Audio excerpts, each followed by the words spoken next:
Jerry Bovino. We're back with Tell a Story, an amazing guest, Catherine O'Connell, a very prominent Aspen author who has just completed a new book about Aspen called First Tracks. Catherine, welcome to GrassRoots. Thanks, Jerry. Thanks so much for having me here. Yeah, so we sat next to each other on the plane going to Chicago.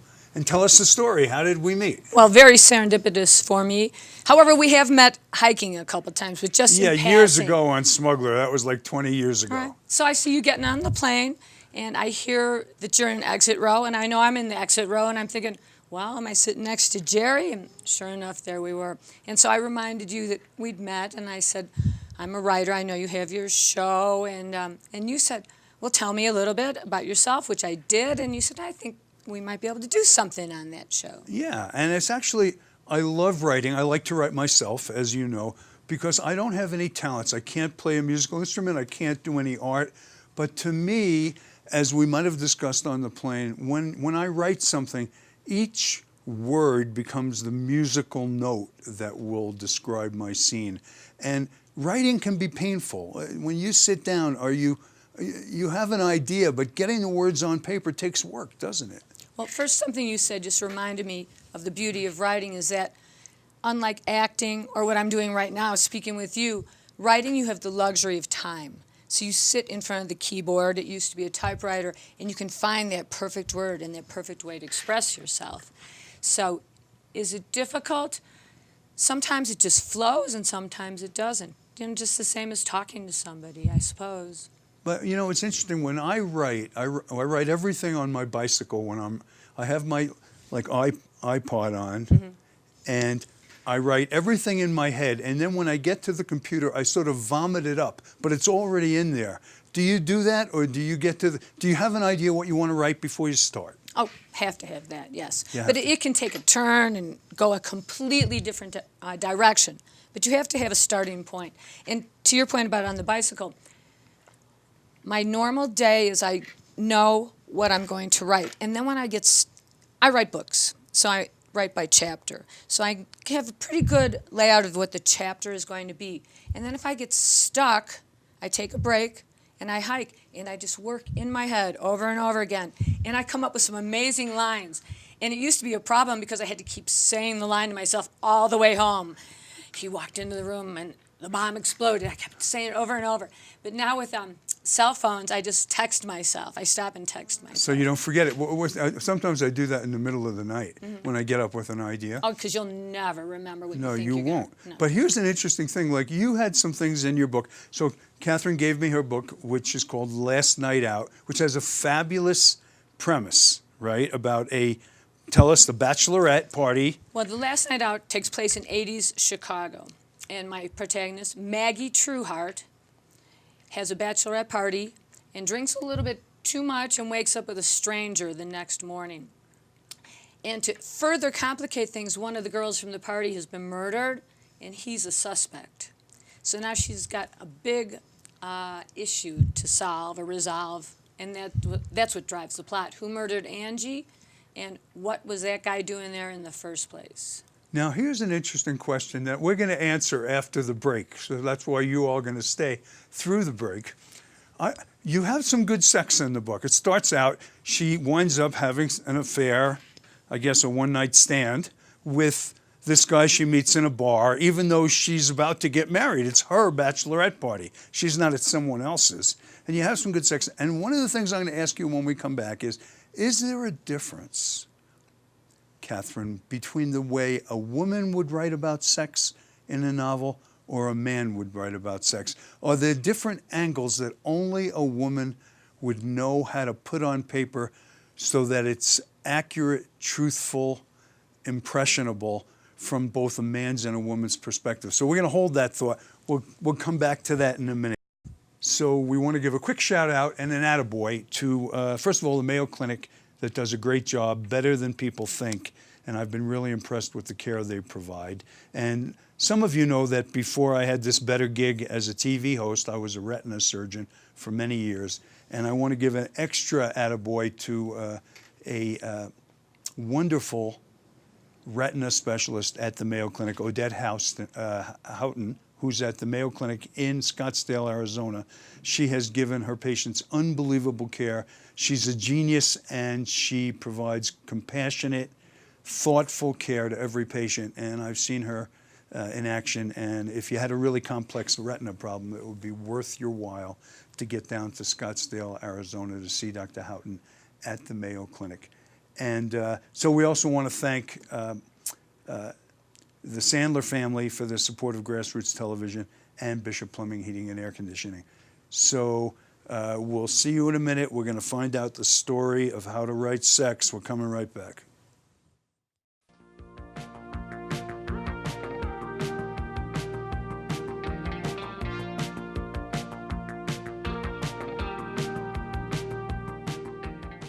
Bishop Plumbing and Air Conditioning, serving Aspen and Vail for over 40 years. Shoe covers, name tags, IDs. Let Bishop worry about your heating, plumbing, and air conditioning issues so that you don't have to. Bishop Plumbing and Air Conditioning, 925-8610.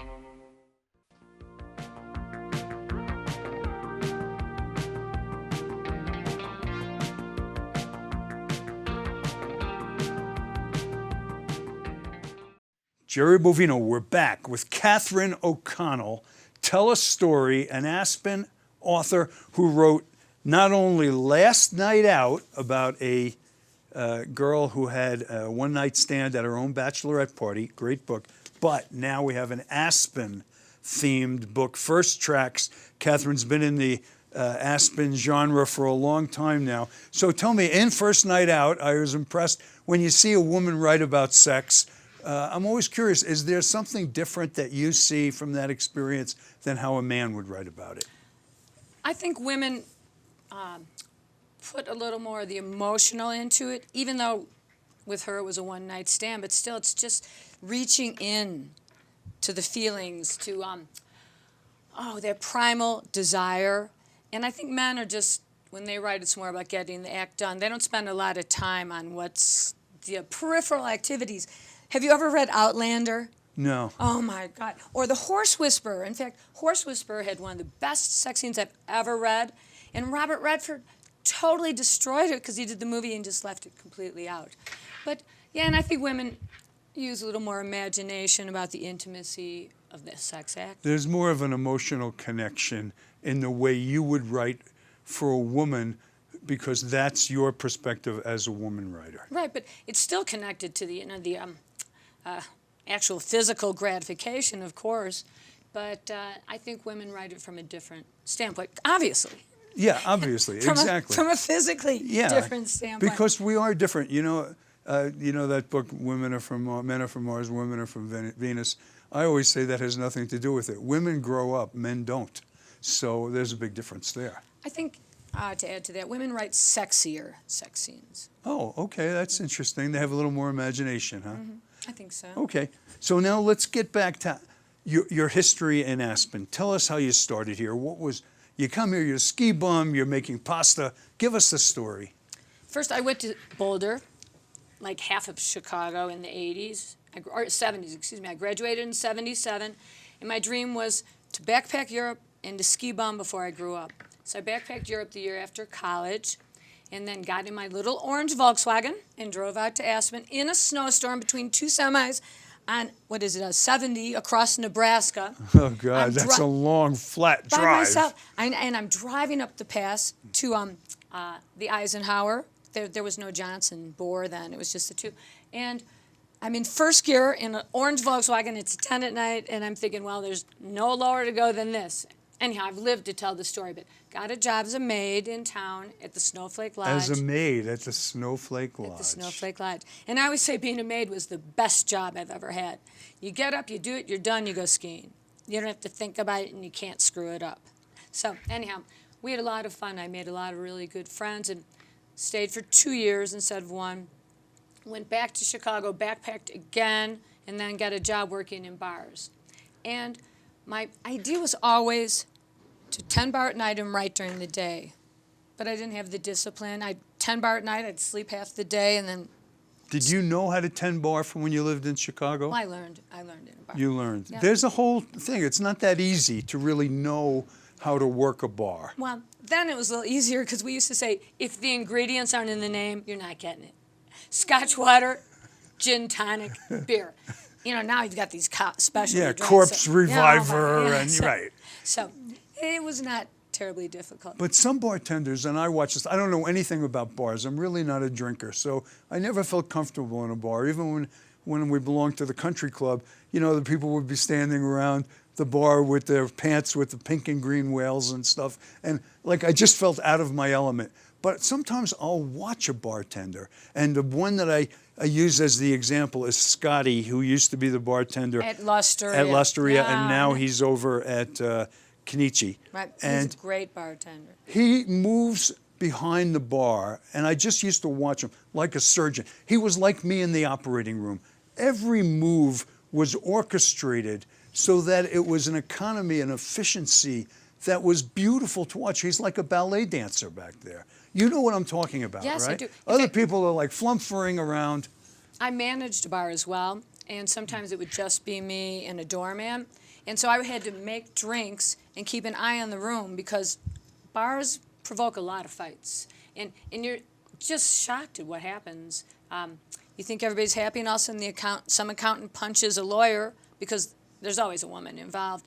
But the violence that can come with alcohol, like what's the word, a match point, is unbelievable. Yeah. So as a bartender, you're doing a dance because you're making the drinks, but you're also keeping an eye. And also, you have to be social. A good bartender talks. In fact, that's where I've gotten a lot of my stories is I listen. Even though I talk a lot in a mile a minute, I'm a very good listener. You have to be a good listener to be a good writer. Yeah. And what fascinates me about your writing, I love your writing, by the way, and you said little things that I picked up from my own thing, like things that I hadn't heard before. I have all these little aphorisms and innuendos and stuff. But you had one, I think, he was all over her like a frat rat on a case of Heineken. I love that. Well, now I'm feeling like that would be dated. But, well, it is dated now, but at the time it was good. I liked it. It's hard.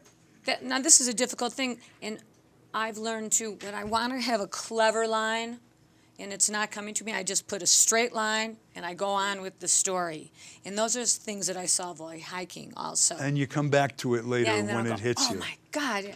But I had one time, white on rice, my brother says, white on rice, that is so old. I said, I know, it's just sitting there until I come up with something Yeah, else. I always say, like, I'm all over her like a fat kid on a cupcake. Yeah. Oh, well, no, that's good. See? Screen door submarine. No, Right. I'm really dating myself. So.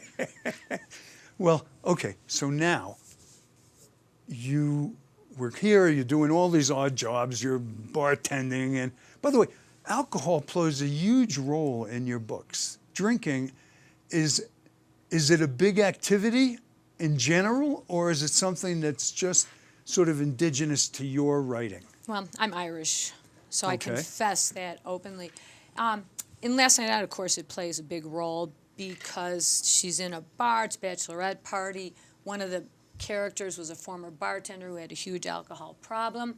So it plays a big role in that book. First Tracks, not so much. She's a ski patroller, and so she'll go and have a beer, but she doesn't have those 2 in the morning nights. Because she's got to be up early. Right, and she's a different character from the characters in that book. But let's see, back to the alcohol question. I'm thinking of my earlier books. Alcohol plays, in fact, it was so funny. I was telling a friend who's also a writer. I said, yeah, I've got this book. Girl drinks too much at her bachelorette party, sleeps with a stranger. He goes, it's been done. I go, the book? He says, no. Drinks too much and sleeps with a stranger at the bachelorette party.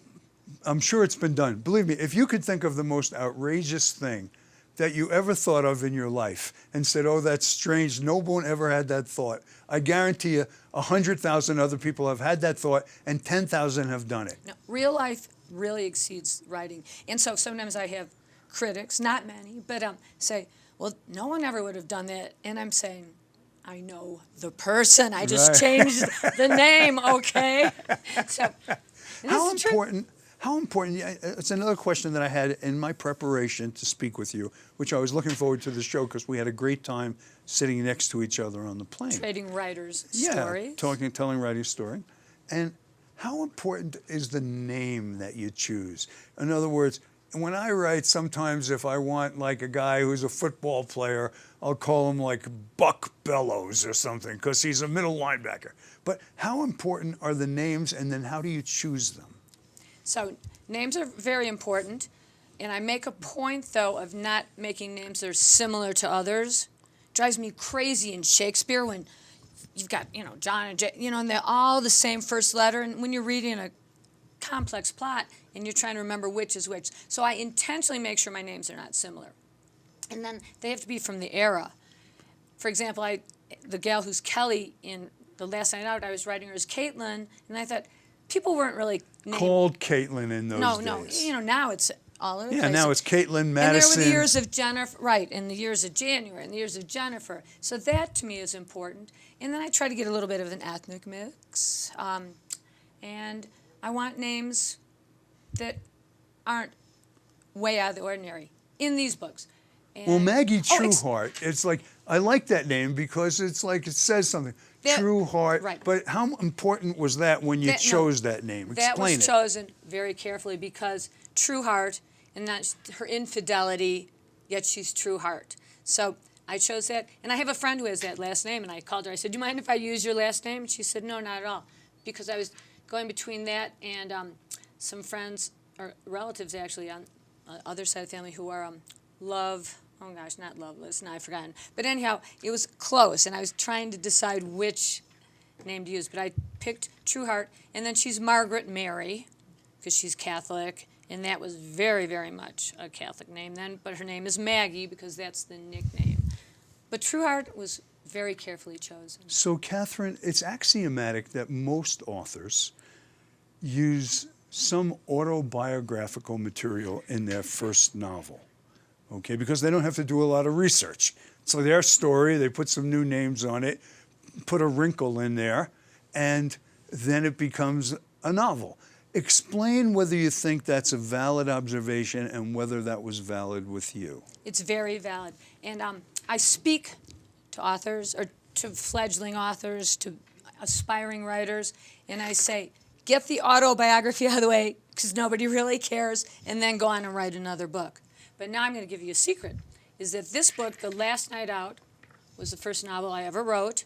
At the time it was called Girls' Night Out, and I found an agent for it, and he was a big-time agent, and he said he thought he could sell it, and he didn't, and then he went on to sell my second book, which is Skins. But that's not part of this conversation. So the very first book you wrote sat on the shelf. First manuscript I ever wrote, and that's this. And then all of a sudden these women's books were coming out, like Girl on a Train and Gone Girl. And actually I know Gillian Flynn. I sat on a panel with her at Chicago's Printers Row. But anyhow, I saw these and I thought, I've got that genre. It's not the same story, absolutely not, but it's the same appeal to women. So I pulled it out and rewrote it current day. But the texting and the cell phones and the email didn't work with my plot, so I put it as a flashback. And of course my writing's improved because I have 3 other books in between. And so I fixed up the writing, sent it off to my agent, and she sold it very quickly. What were we driving? Oh, personal experience. So when I say I know those girls, all my characters are composites. Of people you know? Of people I know, yes. And it takes place in the north suburbs of Chicago, which is where I'm from. And I know people, when they're getting married, have these questions, and things like this have happened. But I'm always quick to remind my husband I never had a bachelorette party. Right, and thank God, because he'd be suspicious it were you, right? No, in fact, his friends, men read the book and enjoy it, which I really get a kick out of, because most fiction is read by women. But the men who've read it, they just come back and go, I really, really liked your book. And they're giving Fred the eye like, hey. Well, that's what I was thinking. I mean, I wonder, I was going to ask you, did you have a bachelorette party? No, I did. Okay. But I've been to many. And so, go ahead. I'll give you one other point. So after the book's basically in the can, but I like to legitimize things. And also for publicity, I was looking to see what they do now. And this is named The Last Night Out, which is what they call the bachelorette parties now, The Last Night Out. But there are stories of brides that get together with their bridesmaid and decide they're lesbians, and the whole wedding is called off. True stories. Google it. Yeah. Google craziest bridesmaid or craziest bachelorette party stories. Yeah, that's pretty crazy. Yeah. But you know what? hey, it's They're all more part of than the one. human experience. Or they're So- all sleeping with the stripper. So it's really funny. I love it. So you travel a lot. You think travel does play a role in giving you a broader perspective as an author. Yes, and it lets me write other areas into my writing too with some authority. If you've been somewhere and you smell the smells and you walk the streets, it gives you that knowledge. A more sort of authentic, if you've been to Dublin, you're going to have a more authentic way of describing Right, because Dublin. you've seen them in the bars, and it's not a movie. But in my book, Well Read and Dead, I've been to Vietnam in the Far East, but I've never been to Cambodia. And so she goes from Vietnam to Cambodia. So for Cambodia, I used guidebooks, blogs. And Does she go to Phnom Penh? Does she like yes, she get does, the yeah. whole thing, Yeah, right? And so I had to rely on other sources for that. But still having been in the East and seen, the frenetic pace and the people and the beggars and all of that, it gave me that ability. But so somebody in an interview one time said, so how much time did you spend in Cambodia? So I've never been there. That's funny.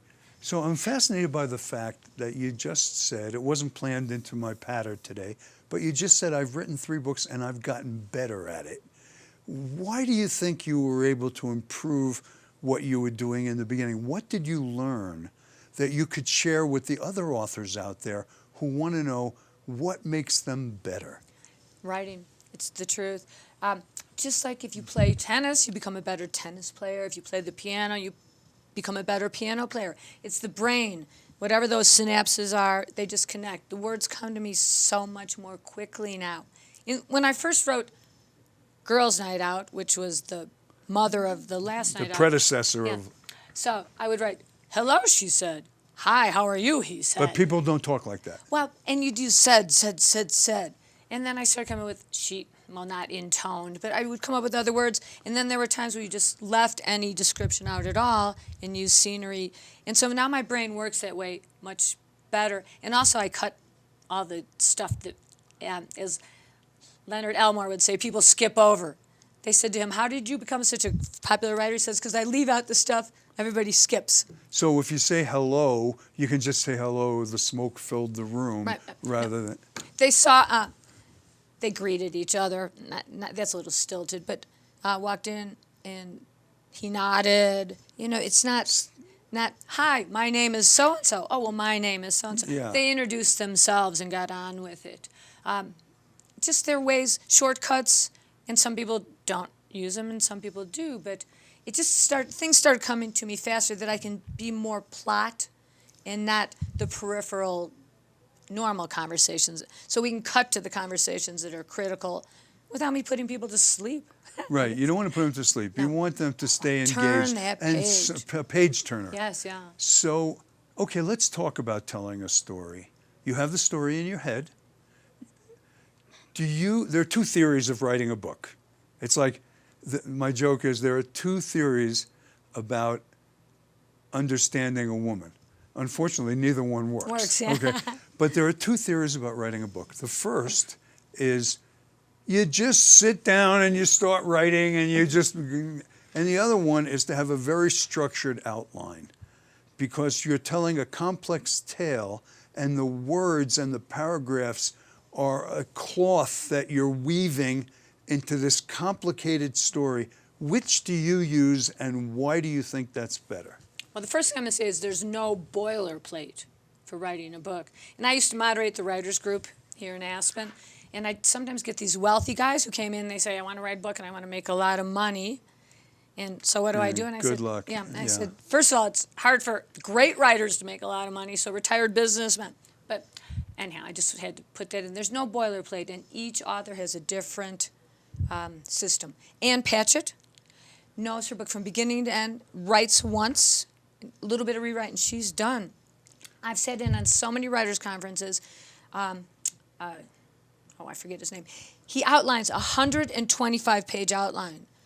And I said, well, after that, all you need is the and he said. Right, because you have the whole book written. But every author has their own way. Me, I know the story I want to tell. And I write mystery or thriller. So everything is... That's your genre. Yes. Why do you like that? What appeals to you personally about that genre?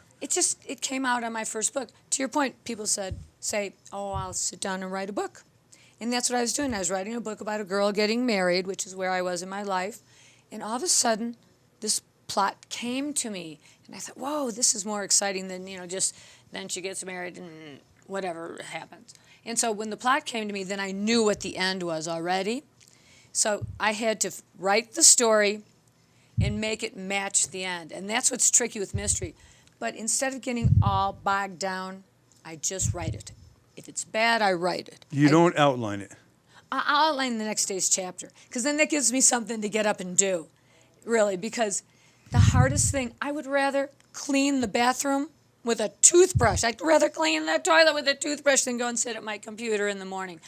But just like going to work at any job, once you're there, it starts to come. Do you have to force yourself to get going? Talk about the concept of writer's block. It's something that we hear about, we read about, we see it on TV. I have writer's block. I'm sitting there and I can't. Well, if you know your story, you won't. There's no hard and fast rule, but I would say if you know your story, you're not going to have a total writer's block. If you don't know your story, of course there's writer's block because you're standing there like Chevy Chase in whatever that movie was where he wrote "the" and stared at the typewriter. But so I already know my characters basically. If I get stuck, I pick up a yellow pad because I was trained. I learned to write hand to paper, and I can write 5 pages on a yellow pad in an hour. And then I'll just go back and put it on the computer and then fix it up. And some writers actually still use old-time typewriters because they like the feel. I read about that recently. And I think it was James Patterson who writes his books entirely on a yellow pad. And Nelson DeMille, I think, also. And then pays. Oh, I love Nelson DeMille's Yeah, he's books. one of my favorite. Doesn't Gold he write Coast. Well? Oh, my God. Word of Honor. I love that book. Charm School. Oh, Charm School. See, we're He doing a was good so ad for good. him.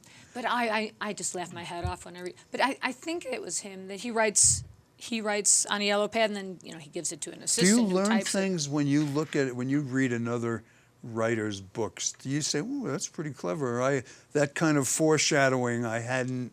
Explain foreshadowing to our viewers. Well, it's just kind of putting it in their mind that something might happen, and then as a mystery writer, it does or it It's doesn't. a very important thing Yeah. that she tripped on the.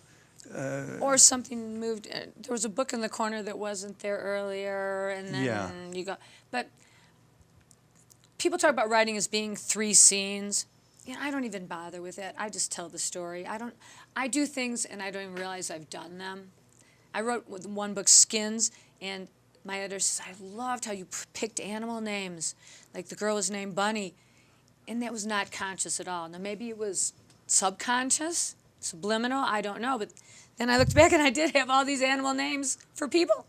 So part of writing is mystery, it really is, like painting or composing music. Well, here's an interesting thing. So when I write, it's so heartfelt. It's so precise. It comes so much from my brain and my gut that once I get it down and I perfect it, because I don't, I go back, I reread it, I change it. And then one of the editor will want to change a word, okay?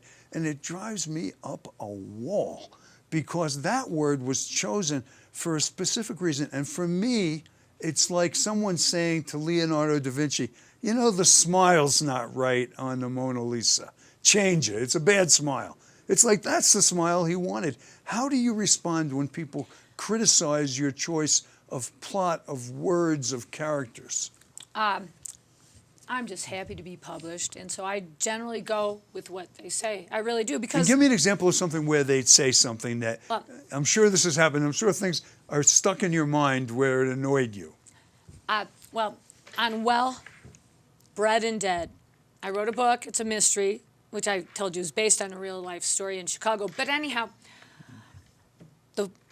the editor who bought my book, she calls me. She said, I just read your book. I love your book, but I want you to take out every reference to time because I want this book to be timeless. Timeless, exactly. And so I called my agent. I said, we can't take out everything to time because there was a key point. So my agent stood up for me, went back to the editor, and she said, we can't take everything out. And she says, I'll let you keep that one point. So the book got published. Or no, I'm sorry. Then this editor went to another publishing house. So my new editor calls me and she says, I've just read your manuscript. I love your book. But I have no idea when this is taking place. Swear to God. That is funny. So I said, you know, I can solve that very easily. So I pulled out the things about the Ivana Trump TV show, and because those were little things that I was giving people to let them know the setting. So I'd taken them out, and luckily with computers, I saved them. We just popped them right back in, and that was done. But if you establish time and place, okay, in your book, for instance, in Last Night Out, you establish Chicago as the place. And you know Chicago because you're from Chicago. How important, Catherine, is it to establish a setting in your novel, or could that have been any city? Clearly, it's important. I like Chicago because I could identify places and feel safe identifying them without compromising the story. Scott Turow, he's from Chicago. He wrote Presumed Innocent, and he made up a town. But it could have been Chicago or any city. So how important? I like to semi-educate people about a place. Like First Tracks takes place in Aspen. But you have to tread very carefully because I want the streets to be right, but I'm allowed to add a house or a building or a fictitious street for the... Because it's a novel. Right, for the purposes of my plot. But once again, when I talked about Cambodia and Vietnam, for me, place, I want to learn something when I'm reading. And so that's why I like to use actual places and not made-up places. And to write a good book that isn't your first autobiographical knowledge, you really have to do some research. Mm-hmm. You do research. Well, certainly I researched the ski patrol. She used to blow off bombs. And actually she goes to St. Moritz, and so I did research that, and because I have not been there yet. And she gets lost in the woods, and how do you bivouac and survive a night out in the cold? And with Well-Bred and Dead and Well-Read and Dead, I had to research the venues that my character visited. And Skins was about the murder of a fur model, inspired by Aspen, by the way. Okay. Because I was here when they were trying to outlaw fur, and I wanted to write a book with a hook. So I murdered a fur model, but she was in New York. But I had to research the fur industry and hunters and the animals that are trapped out in the wild and they gnaw their arms off and that sort of thing. And Google has become made it a lot easier to research, you know, like fur industry or something. You just type it in, you got it. I spent so much time in libraries, really. And so I'm curious, are there certain universal themes that govern all of writing, all of life? Are we talking about love, success, money, lust, greed?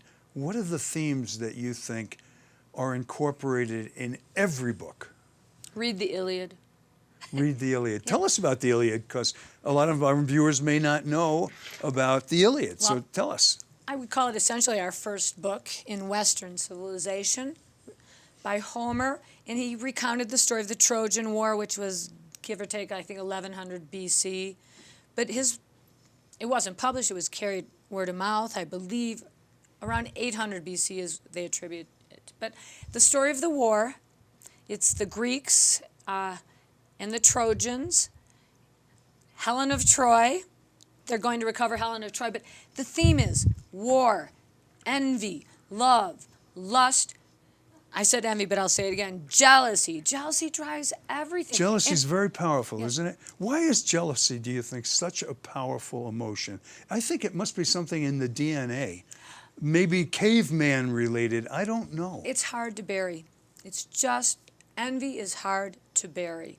And you can logically say, I shouldn't feel this way, but it's a feeling that is so... But it's not logical. And it's interesting because the Chinese say that in jealousy, there's more self-love than love. Well, it's an interesting... I'm always fascinated because some people, jealousy controls them. It dominates them. No. You remind me more self-love than love. I was thinking, I think it was Confucius who said, the man who seeks revenge, this isn't jealousy, is best served digging 2 graves. Right, yeah. But if you want to kill someone, bring 2 coffins. Right. So anyhow, back to the Iliad. It's just all the themes that we do. And nothing has changed in thousands of years. No. It's the same human emotions, whether it's by a text message or an email or a phone call or a real-life canoe trip. It's the same human emotions. And this is what writing in stories gives us, and it shows us ways to deal with it, perhaps, or how to attack it. And sometimes if you walk away from a book and you've changed your perception on someone else, even envy because of what you've seen happen, that's a benefit from the book. Okay, so now let's talk about Aspen, your new book, which is That called Catherine O'Connell First Tracks, is Aspen-centric. It's based in Aspen. And let's talk about Aspen in general for a second. What is it, Catherine, about Aspen that just fascinates almost everybody? And not always in a good way. Some people love it, some people hate it, some people have missed stereotypes about Aspen. Why is Aspen such a fascinating little place that not only drew us here and kept us here, but has the whole world sort of mesmerized about it? Well, here's an ad for Aspen, and housing prices will now go up like by 500% because more people will want to move here. But it's unique in all the world. It truly is. First, you have the physical beauty. You pull in this valley, it's gorgeous. Second, you have the weather, which is unparalleled, I feel, in many parts of the world because you have 4 beautiful seasons. It's warm. It used to be so cool in the summers at night. That's changed. But you still have 4 very separate and pleasant seasons. Winter, the sun comes out 300 days a year. Now, also you have the education. We have the Institute. We have the music festival. We have pop festivals. We have jazz festivals. You can go, I'm on the board of Aspen Words, and I go see Jeffrey Eugenides. I met Frank McCord, and we became very good friends, or Wole Shayenka. And you walk down the street, and you're with these people. It's not like New York where you drive or go far. It's very hugely stimulating. As Walter Papke tried to recreate ancient Greece, as I go back to the Iliad, mind, body, and spirit. And the town does a good job of keeping that. Now, when I was young in a ski bum, though, there were so many people fighting growth, and we have them to thank for how good Aspen still is, because otherwise it'd be Vail with 10-story buildings. I know. We're very fortunate to have Aspen be this unique little, I call it velvet handcuffs. People come here and they say, oh, I'm tired of Aspen. I'm going to move to San Francisco, New York. 3 months, they're back. They can't get away from it. We're all passionate. We're passionate. And also, everyone is interesting.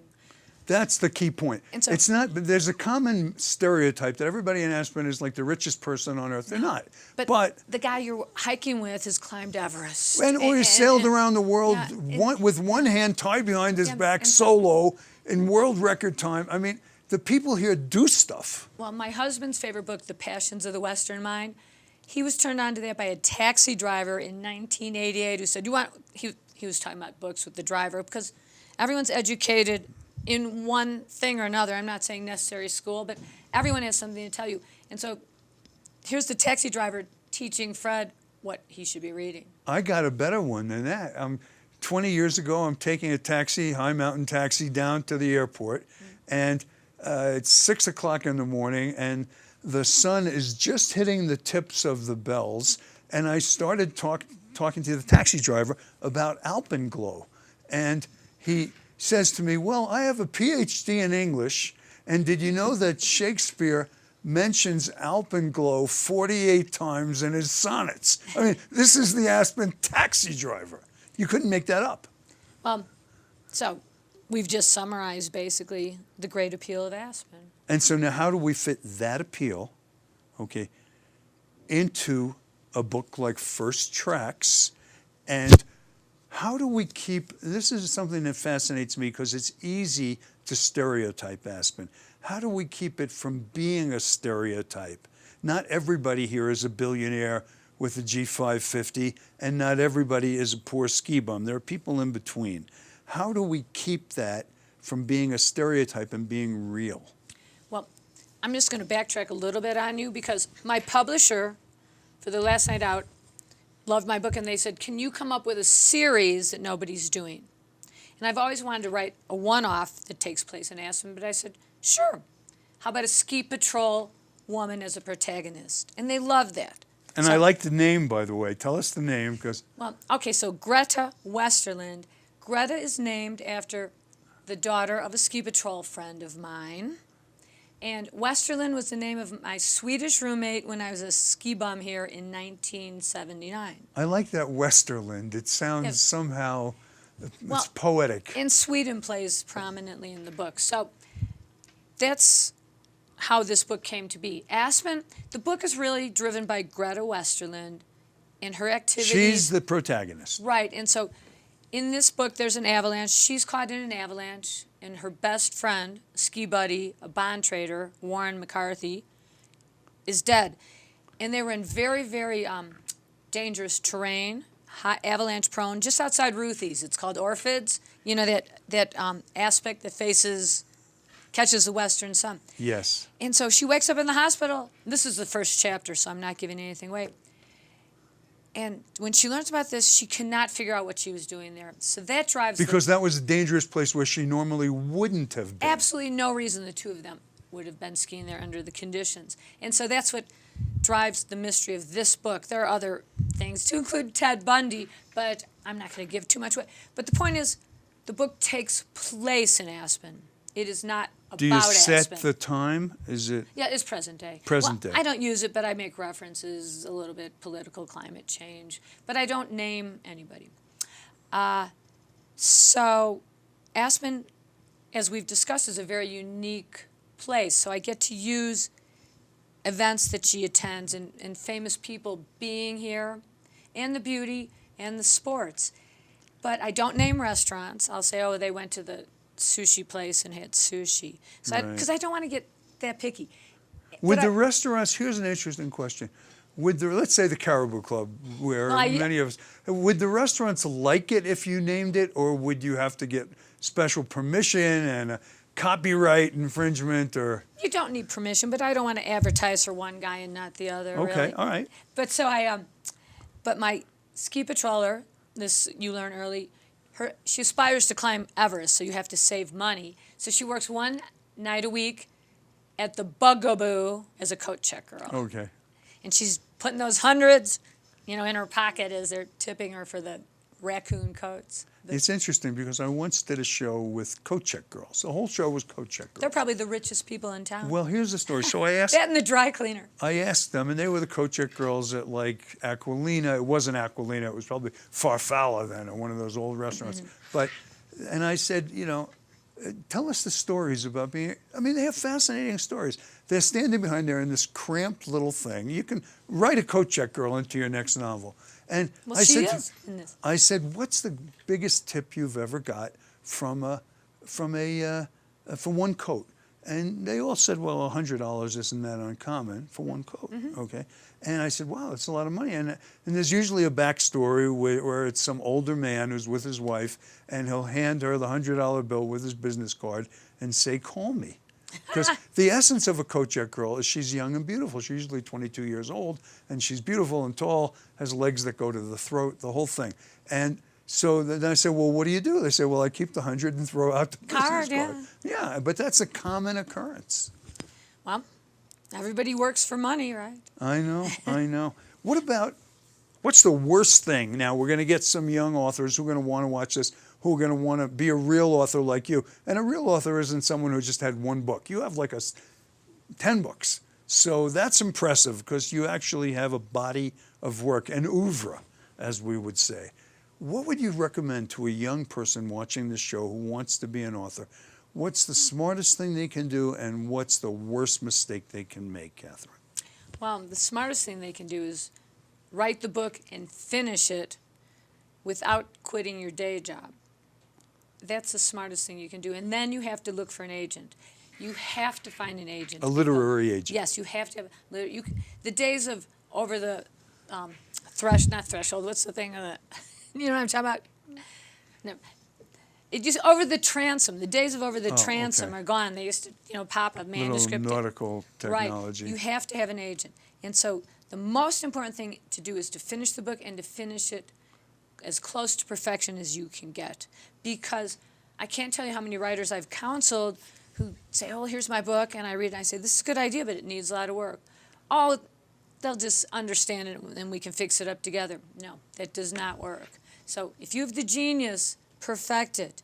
But don't drive yourself nuts either, but don't be lazy. And I even know when I'm lazy. I'll go back and look at a page. I was so lazy on that page, and then I have to go back and fix it. How important is the subject matter choice itself? Today, probably certain subjects are in vogue, harassment, okay, Epstein. There's a lot of stuff in the news, Weinstein, Bill O'Reilly. The relationships with women, those things would seem to sell today. But how important, if you got some completely antiquated concept of something else, would that matter? Or you think you could still get someone interested in it? No one knows. No one knows. You can't chase what's going on now. But who knew 50 Shades of Grey would sell 33 million books? Tell me about that book, because I haven't read it, but of course it sold like a gazillion books. Why did it sell so many I think it books? appealed to women at home. and Mostly women. It's sexual fantasy completely. But I read the thing, I'm like, Were they where's the bored? plot? Why did they want that? I mean, it was stuff, there was nothing so unique or original, supposedly, from I don't know, the story is... it's pedestrian, really. I mean, but so she writes good sex scenes, and I Yeah. think it appeals to some... Writing is escape. and the man Or- always has like strong arms, and he's, Well, like this Fabio character. It's one guy, but reading is escape for all of us, and hopefully it's teaching you something while you're reading, or it's just pure escape, as it would be reading 50 Shades of Grey. I think reading is like eating. Sometimes you're in the mood for fast food, and sometimes you want gourmet.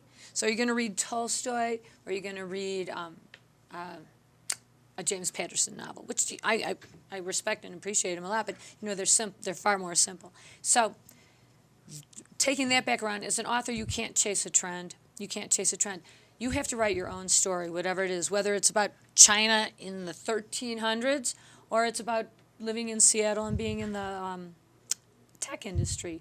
You have to tell your own story, that's the truth. And the mistake that you could make is to not do your best job the first time. Yes, exactly. And do you send a query to the literary agent rather than sending them your book? Exactly what's the mechanics of getting through that initial introduction? Well, each agent, first of all, there's a book called Writer's Guide to Literary Agents. So pick that up. You can probably get it online, too. The guy who wrote the book on the guide to the agents is making more money than the writer. Oh, sure. There are so many writers out there. But anyway, it gives a listing, and it will tell you what they cover, which some are mystery, some are children's books, and they're totally different industries.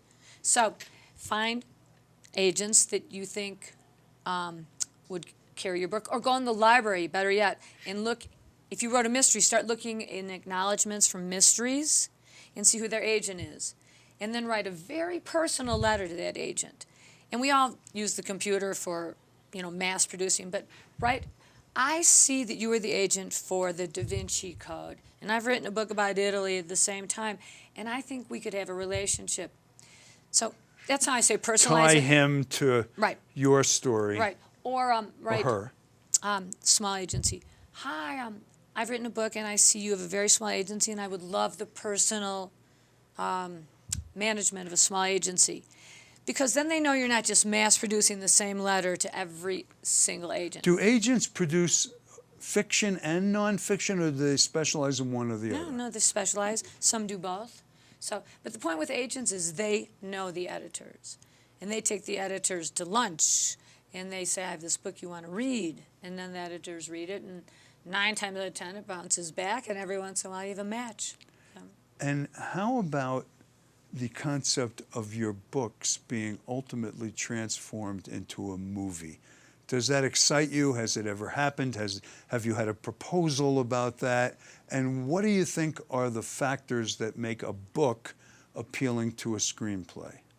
Well, first of all, every writer's dream is for their book to be a film or a Netflix motion picture media. Because it gives you broader exposure. It drives book sales. Most authors do not get paid a lot for that, and the options are ridiculously low. I had I guess I can say his name because he's passed, but do you remember Dennis Farina? He was the Chicago cop, and he was on, I think, L.A. Law and Order. Yeah. So his girlfriend read my book, Well Bred and Dead, which takes place in Chicago, and she said to him, you got to make this a movie. So through my agent. They offered an option which was very low. So then my agent pulled some other fancy agent in, and they made this huge big deal, and he just walked away. So now on First Strikes and a couple of my others, I've had a little bit of query, and I'm keeping my fingers crossed on that. But it's nothing until it's something. But every writer wants that. Yes, yes, yes. And one guy told me, he said, well, if we do this and the script writers get it, you won't recognize it, but you'll still sell a lot of books. I go, right, I works don't care. for me. But you know what's interesting is most people, when it's very rare that the movie is better than the book. People say the book was better. The only one that I think really matched up was Gone with the Wind. And it left out a lot of that. And you have to make it a long movie. And the Godfather movies were pretty good. Except for the third one, which who knows what that was about. But Godfather 2 was like one of the best movies ever. It was amazing. But in the end, do I want a movie? I write books because I'm a storyteller. I'm not really going to change anybody's life, but I love to tell stories and share them with people and let people escape. So, your favorite author, do you have a favorite author? That's a hard one. When I was young, it was Michener and Why Michener? Because I loved historical fiction. And the books are so well researched. Well, toward the end, they became basically textbooks, but his early ones like Hawaii, Sayonara, South Pacific, and then he just takes you on his life journey. But then when you got to Poland and past then, it basically became a lot of science, but science history. So you think Michener's best book was Hawaii? I've read it like 6 times. Wow. And I was a kid. If a book wasn't 1,000 pages, I wasn't really interested. But now I love Kate Atkinson and Barbara Kingsolver. They write really, really great stuff. And Atkinson, if I'm saying that right, she writes a lot of World War II. I'm really interested in World War I and World War II, as a lot of people seem to be nowadays. Yeah, somehow war movies, war books never lose their appeal. There's something so primal about a war that brings out all these other aspects of human nature. Well, it's a question, how could this have happened? And in your brain, you wonder how you can prevent it from ever happening again. But back to the Iliad, it's the same things. Territory, jealousy, envy. Hitler was envious of the Jews, I think. That's interesting. There's a fascinating young man in town named Roman. He just finished high school. He's the most interesting, good-looking, kind of quirky, seductive kind of guy you ever met. And he hangs out at Victoria's, and his expertise is Russian literature, specifically the Brothers Karamazov. He loves that book. He's read it like 5,000 times. And he underlines and he reads it. And he said to me one day, as I was sitting there talking to him, and I was mesmerized by this kid, because he just is sitting there and reading the Brothers Karamazov. Was Tolstoy, right? No. Also Anna Karenina, who wrote that? No, Anna Karenina was Tolstoy, War and Peace. Brothers Karamazov, I'm drawing a blank. Okay, anyway, he loves this book, and he told me, he looked at me right in the eye like this, and he said, Jerry, if you read the Brothers Karamazov, you will know everything you need to know about life forever. I mean, think about that. So, I mean, that's a pretty impressive statement from one book. And I have a professor here who says, if you know the Bible, mythology, and Shakespeare, you'll know everything. Well, people always say, it's sort of a common saying that the Bible is the greatest story ever told, the greatest book ever written. Do you want to comment on that? Well, I'll go back to the themes. Well, we haven't touched on faith, but humans have always sought some kind of faith, some belief. But it's a story. There's violence, there's cheating, there's money, there's envy, all the same themes. And how about your husband? You have to remember a lot more names. Does your husband read all your books? Yes, he does. Do you ever ask him for his opinion? Like, no. What do you know? No. Why don't you ask him? Because Fred reads basically biography and history, and so he's not my target audience at all in this. The only thing I do want to know, though, is does it make sense? I tell writers, everyone has their own way of delivering it, but if your character got up and walked across a room and nobody saw it, you have to revisit how you wrote that.